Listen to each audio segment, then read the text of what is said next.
Welcome to the 27 presented by The Critic. We're the world's first and only student-teacher podcast on the MCU, where today we say goodbye to Loki, finishing up the first season of Loki with episodes 5 and 6, and back once again is Rachael. Rachael, how are you? I'm great. So we were trying to count your appearances before, because there was kind of like an unwritten rule that it was like a 3-episode max. But Rachael, you are persistent on those signups and popping in, and you have such great love for Loki and also for Bucky. Oh, so I think you've popped in. So you were on a WandaVision. Yep. You've been on a couple Lokis now, and then were you on a Falcon and Winter Yeah, Soldier? yeah. So you've been on a number. You've violated the unwritten rules, but that's okay. We love you here, Rachael. You are always a great guest. But this is it. No more. No more. No, you can't get rid of me. No. Maybe you next can try. Year. Maybe next year. Irene's going to lock the sign-up sheets so that you can't sign up. But I'll still find a way. You know where we It's are okay. and when we record. Okay, so we were supposed to record this episode a couple weeks ago. We weren't able to. And then last week, I wasn't here. I was out of the country last week. I was in Ireland last week. Yeah, so we did nice. that. Yeah, it was a great trip. But now we're back. So now we're going to finish up Loki, episodes 5 and 6. A lot going on here. So yeah, let's just dive right into it here. So we have episode 5, entitled The Journey into Mystery. It takes place in the void, right? We meet multiple Lokis.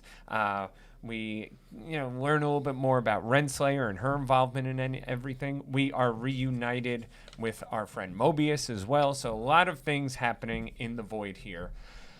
We had the 3 Lokis. They were kind of introduced at the end of episode 4 when Loki himself goes into the void. We have Kid Loki, we have older Loki, and we have alligator Loki. There was another one. There was another, was there? Yeah. See, this I didn't go back, and in my 2-week delay here. I know there were 4. I thought there was 3. No, there were 4. Well, think about who that 4th one is. Out of them, though, out of those 3 plus the mystery one, did you have a favorite of the different Gator Loki. Lokis? Gator Loki. Gator Loki, that's my note. He was my favorite one. He was really the only one I liked. I didn't love Old Man Loki. I don't know what it was about him. When he died, it was so sad. Yeah, and he did he used his power to kind of help get past Goliath there. But yeah, I don't know. Maybe I just don't imagine Loki as being old. I don't know if it's just kind of seeing Tom Hiddleston playing him, but like just the energy of Loki is more of like, I think, a younger person's, with the manipulation and everything. But, look, again, he's essential to them getting out of, getting past Goliath and then being able to go to, this area beyond, which we'll talk about here as well. Overall, I didn't find myself too engaged in this episode. I don't know. It just it didn't grab me. I feel like there just wasn't as much there. I get the Goliath thing. Goliath was pretty cool. I did like, here's one thing I like. I liked when all the Lokis came together and they just all backstab each other, right? Yeah. Like, that one of the Lokis had basically betrayed the other ones in order to bring in a whole different set of Lokis. One of my favorite, just keep saying Loki. One of my favorite ones was the vote for Loki. Which one? Like, I feel like President Loki. President Loki. I feel like I've seen that on T-shirts. Yeah, you have. But that wasn't even looked into in these episodes. He was just kind of there. Yeah, I had a keychain with that. So maybe just the appeal of this kind of President Loki. It is. I do like he's got, I think he's wearing a suit. He's got the button and everything. So that I liked. That, like, at the end of the day, Loki by nature will be a backstabber. You cannot trust him. And we see that. It's kind of referenced there. One of them says, it's always the game inside the game with you guys, saying about that. And that really is the essence of Loki. But I don't know. Other than that, this episode, do you have any thoughts on this episode? It wasn't anything that, didn't grab me. I liked it. I thought it was good. I thought it was really funny when all the Lokis started fighting. Yes. Yeah, I thought it was pretty good. I liked it when they enchanted Goliath. Thought that was pretty cool. So I think that last scene, right, where we have Sylvie and Loki with the help of older Loki, is setting up this mirage, for lack of a better word. They're able to enchant Loki, and that's enchant Goliath, and that's kind of where the episode ends as we move into the final episode, For All Time Always, which is the kind of theme of the TVA. I saw a student with the TVA shirt walking through the hallways the other day, and I was like, "Oh, nice shirt. You should listen to the podcast." She had no idea what I was talking about.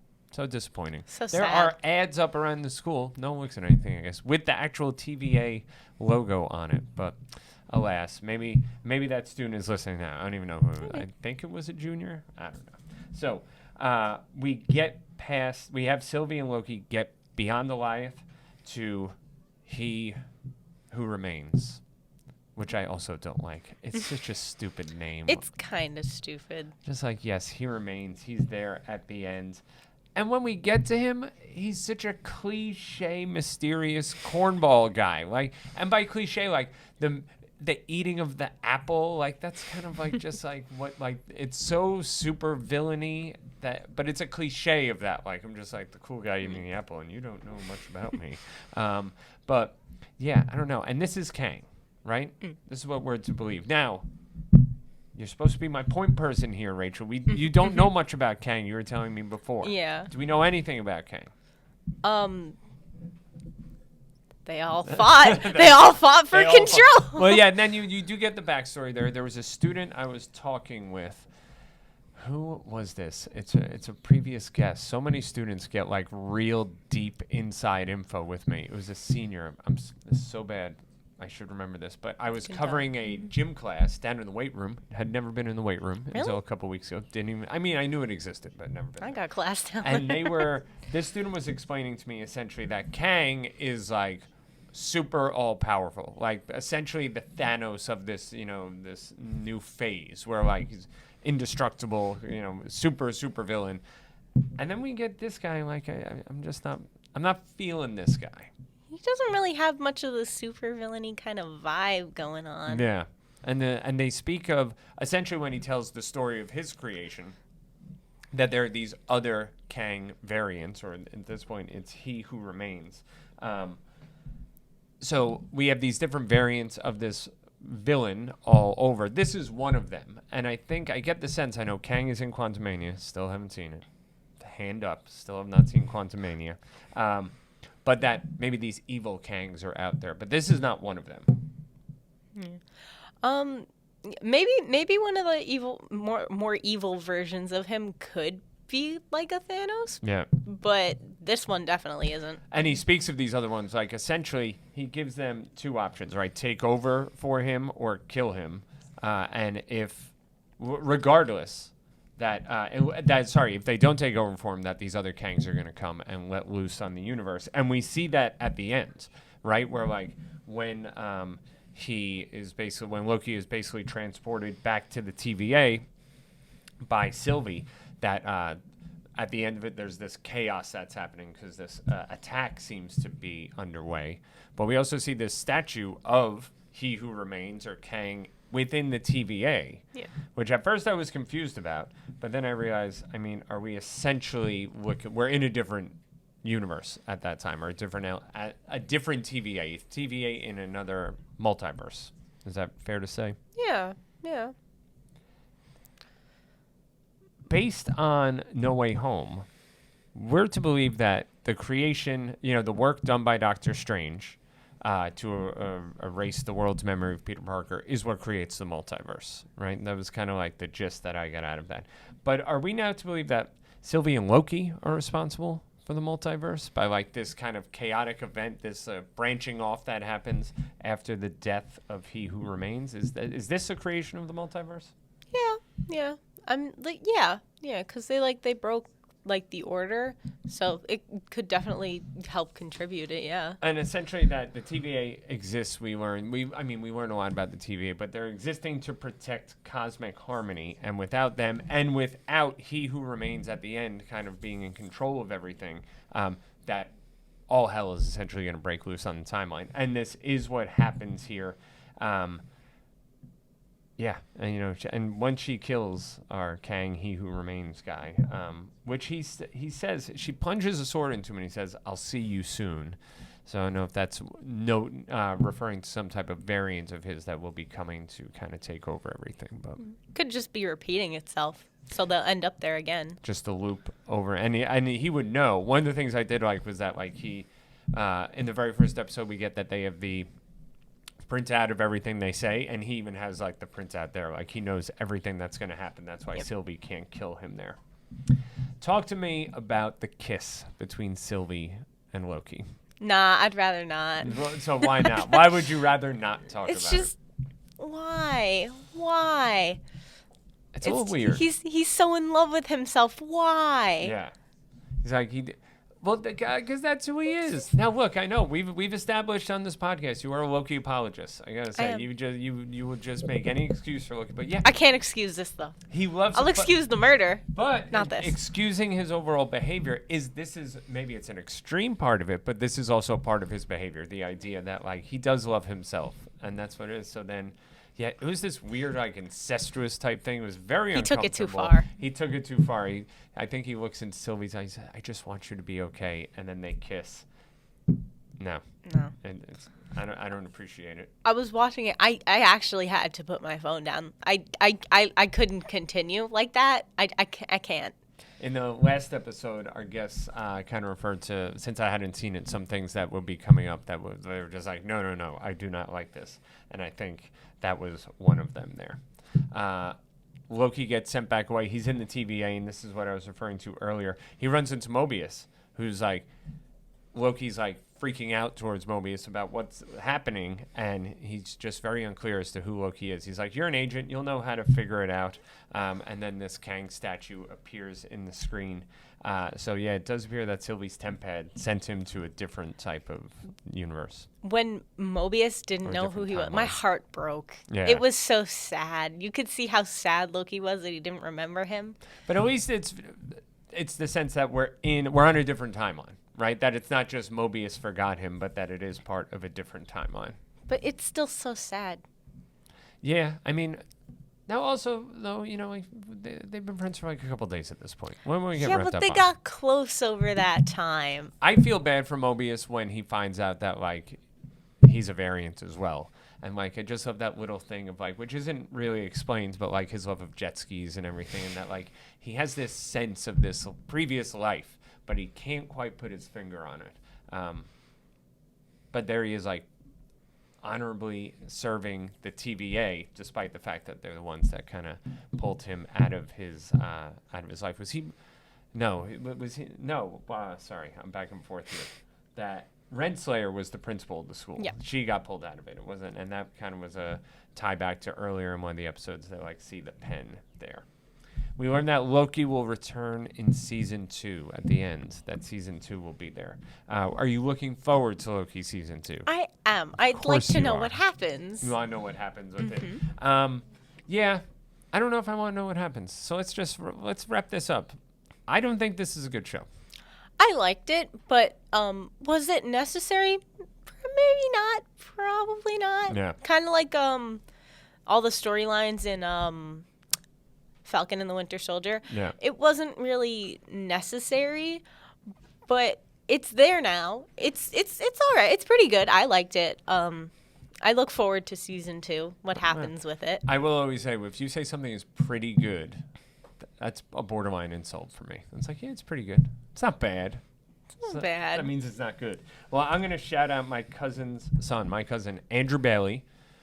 He's in 5th grade. He listens to the 27, loves his Marvel movies. And when I shared this with him that I didn't think it was good, he said, well, no, but it's very important to the bigger story of the MCU, especially with the kind of introduction here of Kang and like what Kang will become. But I would argue if that's what you say is good about the show, then you're not actually saying anything about the show itself, which means the show itself is not good. It just has greater import to the MCU. I feel like they could have done like a different type of story, including like Kang with it all. Maybe some parts weren't completely necessary, but overall it was pretty good. I did like it. Out of the one, I'm going to think about this. You know, last season we kind of ranked the movies as we went. I haven't been doing that with this, but I'm going to have to think about it here, where I'll put this on the list. So when I'm done with the show, I like many things. I like a good pro-con list, right? So here's my good and my bad. Let's see what you think about this. Tom Hiddleston.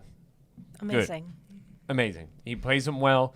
Like, I obviously don't know. No, let me say, I was going to say, I don't know any other Loki, but I do know other Lokis because so many other Lokis are introduced in this, and he's the best one. Without even the bias of him being the first one that I know, and the one that I know in the most thorough way because he's in so many movies, but he's the best one.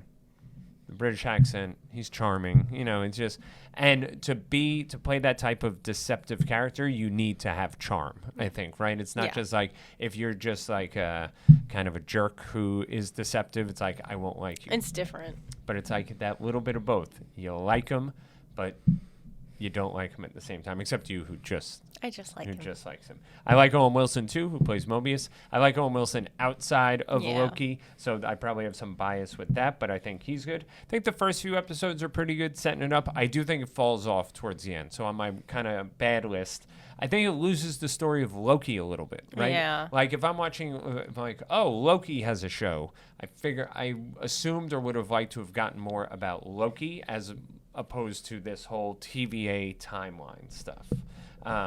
And just overall, not interested in this story. Maybe that's like a flaw of mine, MCU-wise, that I'm not kind of there yet. Maybe if I had seen Quantumania, although seeing Loki before Quantumania probably would, help in terms of giving some context to it. But overall, story didn't grab me.